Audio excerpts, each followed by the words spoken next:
Hey, what's up guys? This is Joe from Analog Archive back with another vinyl video.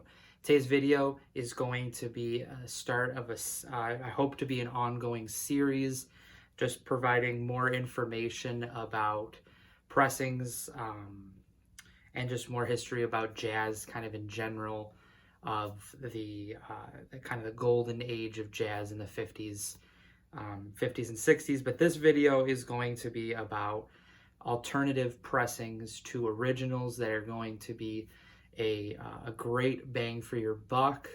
Not that they're always going to be relatively cheap, but if you're looking to get as very, very close to what the original sound is going to be, this is a great series to kind of do.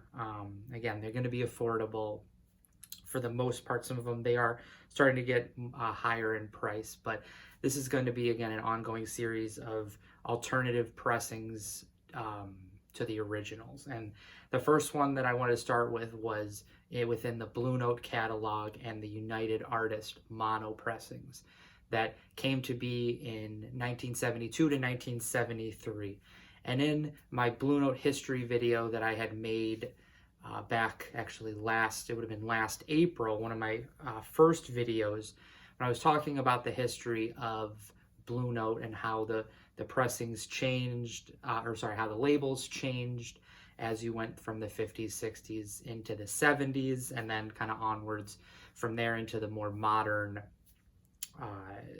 modern pressings of them.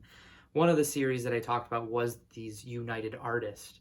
So once Blue Note was sold in 1966 to Liberty, Liberty had ownership of the Blue Note catalog, of the master tapes, of the Van Gelder tapes, and they used them for quite a few years, even well into the 70s, past this series. And then 1970, Blue Note or Liberty had been kind of bought out by United Artists. There was that transition label that you really only saw in like 1970 into maybe early 71 that had kind of a blue and black label to it, a very unique label, much different than any other label that you would see for Blue Note. And then came this series. And so the United Artists mono series is going to be the focus for this video today. And this label, especially if you're somebody that has been collecting jazz for a period of time, this is a label that you have seen before. So it's a very similar look to the original Blue Note label, very similar construction. It has very strong similarities to the Liberty pressings, the way that the labels look, and how where it says Blue Note Records, a division of United Artists, that has very strong similarities to what you would see in the late 60s with the Liberty pressings. The great thing about these United Artists records, so this is John Jenkins and Kenny Burrell, 1573. The great thing about them is that the records that were chosen as part of this series were mainly hard to find Blue Note 1500 series. So the Blue Note 1500 series went from maybe early 56 to around maybe early 59, and maybe late 58, early 59. And it's going to be hard to find records, the ones that are also popular, but have really not had many pressings. Most of these records that were part of this UA Mono series had original pressings in maybe 56, 57, 58, and then they didn't have another pressing until this one came out in 72 or 73. This is an example of one. I'm pretty sure, I don't think there were any pressings of this until this came out in 72. Lee Morgan, Indeed, so Lee Morgan's first record for Blue Note with that great green cover and the picture of him on it. That did not have any pressings after the original until this one.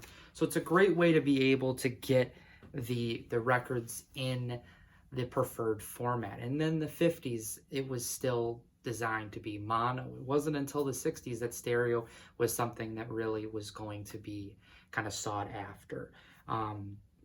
Another big thing about this series is that the stampers that were used to make these pressings were brand new mono stampers. Now there's a question of whether or not they used any of the Van Gelder tapes, and whether or not the tapes were then copied over and they kind of re-engineered or remastered the albums at the United Artists. A gentleman named Ralph Eck, E-C-K, was his last name. You'll see those 3 letters in a lot of the United Artists dead waxes. Was the main engineer at United Artists, but there was obviously others that that would have been part of it. And an early, or not an early, one of the main purposes for kind of repressing these records was not only to allow people to have access to them that don't have access to originals, that don't maybe even have the money, because even at the time they probably weren't super cheap. But one of the main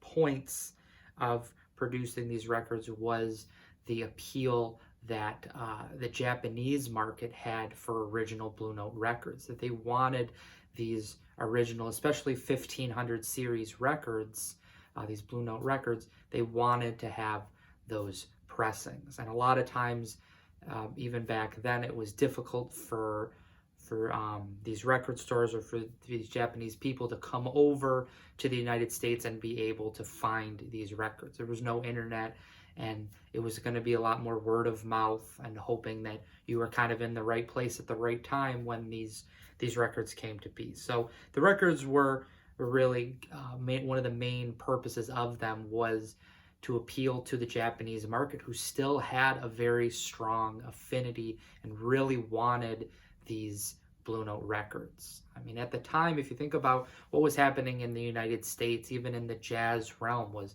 things were starting to become more of jazz fusion, jazz funk. You were getting away from the hard bop, the bop, especially the hard bop. You were getting more into post bop, jazz fusion, jazz funk, a lot more electronic. And that was something that appealed to people in the United States because that was the music that was popular at the time. But again, in Japan, that wasn't really the case. Now, there might have been, I mean, obviously, I'm too young to really be able to speak about what popularity was for these different genres around the world, but kind of the research that I've done, what I've found is that the Japanese market was really the main, they were the people that were interested in having and being able to acquire these Blue Note records, being able to still appreciate them, while a lot of people had kind of moved on to more modern, more pop music, or more music that was popular at the time. Again, these pressings are very high quality, very well mastered. There's not a lot of information about how they were mastered. As I just said a few minutes ago, there's words of it going both directions, that they did use they may have used the Van Gelder 2-track tapes to record them, but a lot of them were just kind of the copies that they remastered. They're not going to have the RVG. They're the one series from the late 50s all the way until maybe 1978, 79 with that white B. A lot of those are a good portion of the white Bs, maybe 40 to 50% of them, or might even be greater, still have the RVG stamp in them. But this series is the only ones that are not going to have the RVG because they really didn't come from those lacquers. These are really kind of you can call it kind of the unicorn of the repressings of Blue Note records. These are as great as they're going to get for the time. Now, there's a question of how they're going to compare against audiophile records nowadays with like Music Matters and the Music Matters and the SRX and things like that. But in terms of vintage records, there's not much better. There's definitely not anything better that you're going to get from the 70s. Again, they're in that preferred format of mono. Most of the records are from the 1500 series.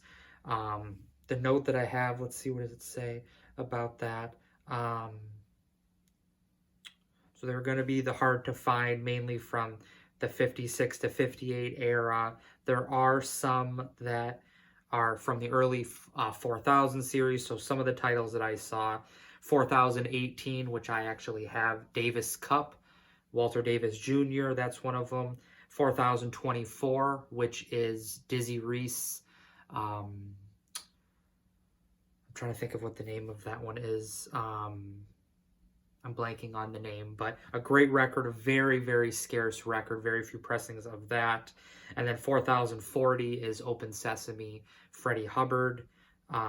Those were part of it. And again, there was a few others that were from that early, maybe the first half of the 4000 series. Those were part of it as well. But from the 1500 series, there was around 35 titles, so 35 out of the 100, so a little over a third of the titles were reissued. Again, they were mainly the titles that especially did not have any pressings from the original pressings, but also ones that maybe were a little bit more popular, that were starting to gain more popularity. So the Jutta Hip, or the Yuta Hip, however you pronounce her name, her two early 1500 series records that she did. I think it was at like the Hickory House was the name of the jazz venue that she played at. Those are very, very scarce originals, would probably be thousands of dollars for those. Those were part of this 72 mono UA mono series. In recent years, I think there has been more word about these pressings. These pressings have become more popular.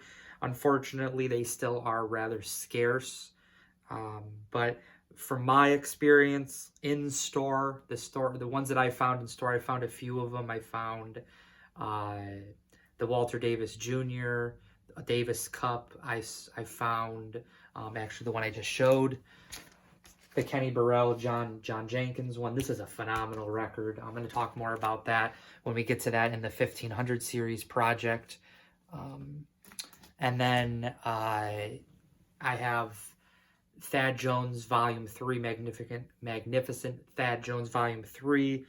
Those were all, I mean, that one was more expensive, but for the most part, my experience has been about $25 to maybe $40 in store. Again, I have a few. The one that one was a little bit more expensive, but it was very clean, and it's a very rare one of that title. When it comes to online on eBay, Discogs, the prices can vary. If you find them in the United States, they can be on average between 50 and 125. And to some that might seem expensive, but you have to think about it in terms of the fact that if you compare those to the originals, there's nothing that's, I mean, that's maybe 10% of the price of some of them.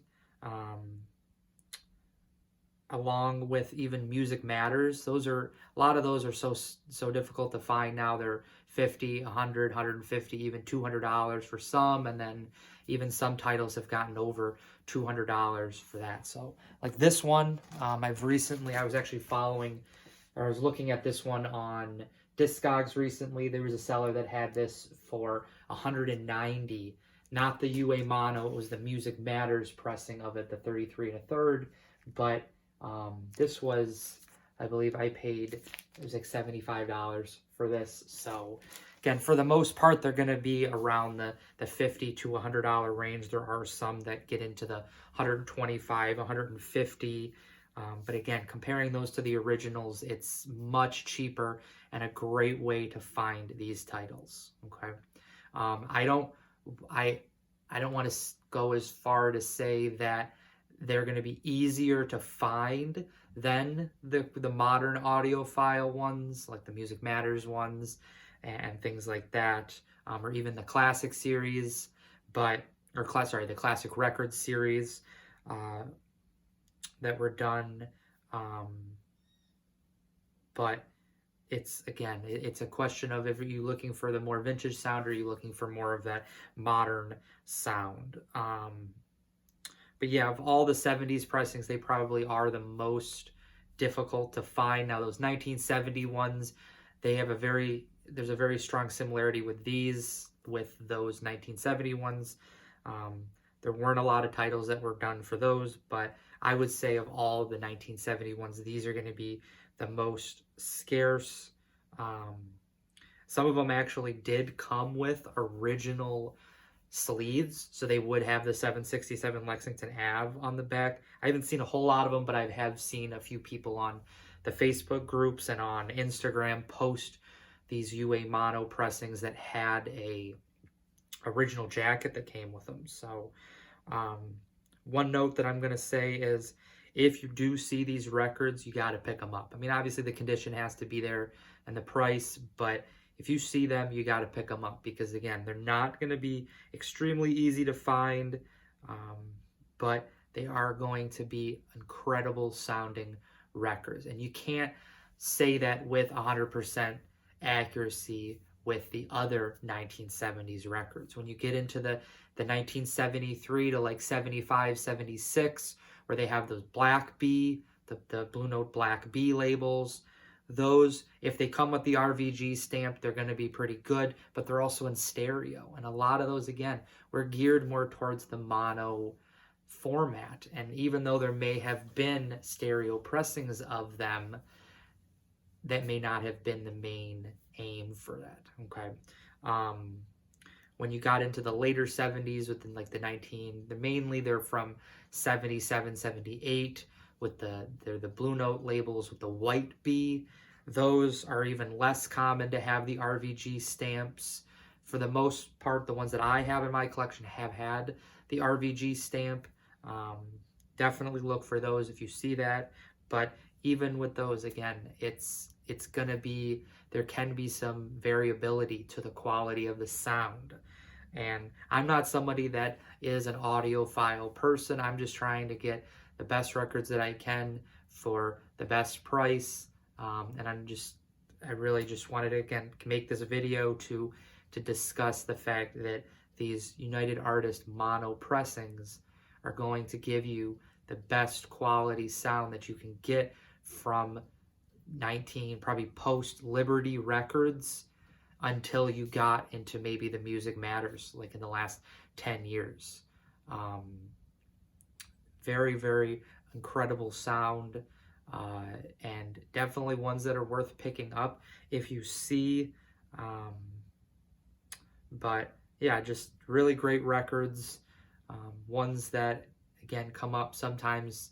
And I've been lucky probably in the last 2 weeks, I found probably 4 United Artist ones. But just great records. If you see them, you got to pick them up, and you're not going to really regret that. So that'll be it for this video. I'll be back probably in this next coming weekend to make another one. Haven't been making as many videos as I would like, mainly just because I've been really busy with school, but also just the fact that I'm trying to come up with some really great ideas for videos. I don't want to just do a lot of vinyl finds videos, even though my collection has started to pick up in terms of how much I'm getting every maybe a few weeks or so. I would like to kind of start talking more about the unique sides of jazz in terms of pressings and what to kind of look for and things like that. I have a few other ideas with that, so that's something to kind of be looking forward to in the future. If you enjoyed this video, please make sure that you hit like and subscribe. Really appreciate the support that I've gotten. We're coming up on a year in the vinyl community next Monday, I believe it'll be. Yeah, next Monday will be 1 year in the vinyl community for me, so I'll have a special video for that. But again, appreciate the support, the comments, and I look forward to continuing to make videos. And again, Thank you for the support, and I will see you in the next vinyl video. Bye.